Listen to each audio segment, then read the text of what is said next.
குப்பை கிடங்குகள் மனிதர்களுக்கு நோய்களை பரப்பும் களமாக உருவெடுத்து வருகிறது.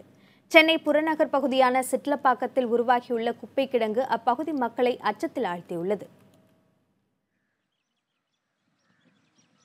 பசுமை போர்த்திய நீர்நிலைகள் குப்பை கூடமாக மாறியதன் சாட்சிதான் இந்த காட்சி.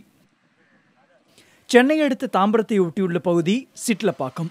7000த்திற்கும் மேல் பொதுமக்கள் வசித்து வரும் இங்கு குறுகிய காலத்தில் மிகப்பெரிய குப்பை கிடங்கு உருவெடுத்துள்ளது. அரசு பள்ளிகள், தாய்சேய் சுகாதார மையம், காவல் நிலையம் மற்றும் மிகப்பெரிய ஏரியை பாழ்படுத்தும் வகையில் உள்ளது இந்த குப்பை கிடங்கு. வேங்கடமங்கலத்துக்கு பதில் கீரப்பாக்கம்னு ஒரு ஊரை பற்றி சொல்ல ஆரம்பிக்கிறாங்க. இது இன்னொரு 10 வருஷம் ஆகுமான்றது எங்களுக்கு தெரியல. இதனால் என்ன சிக்கல்னா, குப்பை கொட்டும் பகுதி சிறிது சிறிதாக அதிகப்படுத்தப்பட்டு ஏரியின் விஸ்தீரணமே குறைந்து விட்டது.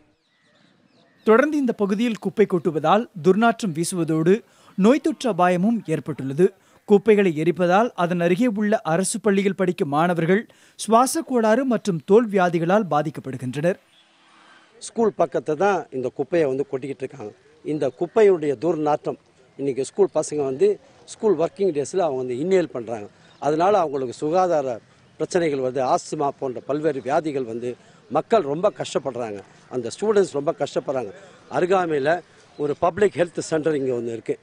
இங்கே தான் ஹெல்த் கேருக்கு அவங்க வராங்க. அது பக்கத்திலே குப்பை கொட்டிக்கிட்டு இருக்காங்க. பொதுமக்களுக்கு பெரிதும் இடையூறாக உள்ள இந்த குப்பை கிடங்கை வேறு இடத்திற்கு மாற்ற கோரி மாவட்ட ஆட்சியரிடம் மனு அளித்தும் பயனில்லை என்கின்றனர் அப்பகுதி மக்கள். அன்ட்ரீட்டட் வாட்டர் நேராக சாக்கடையாக இங்கே ஏரியில் சேருது. அதனால என்ன இங்கே கிரவுண்ட் வாட்டர் மோசமாயிட்டே இருக்குது. இப்போ நான்லாம் வீட்டில் இங்கே இருக்கலாமா இல்லை இந்த ஊரை விட்டு போயிடலாமா பயம் வர ஆரம்பிச்சிடுச்சு.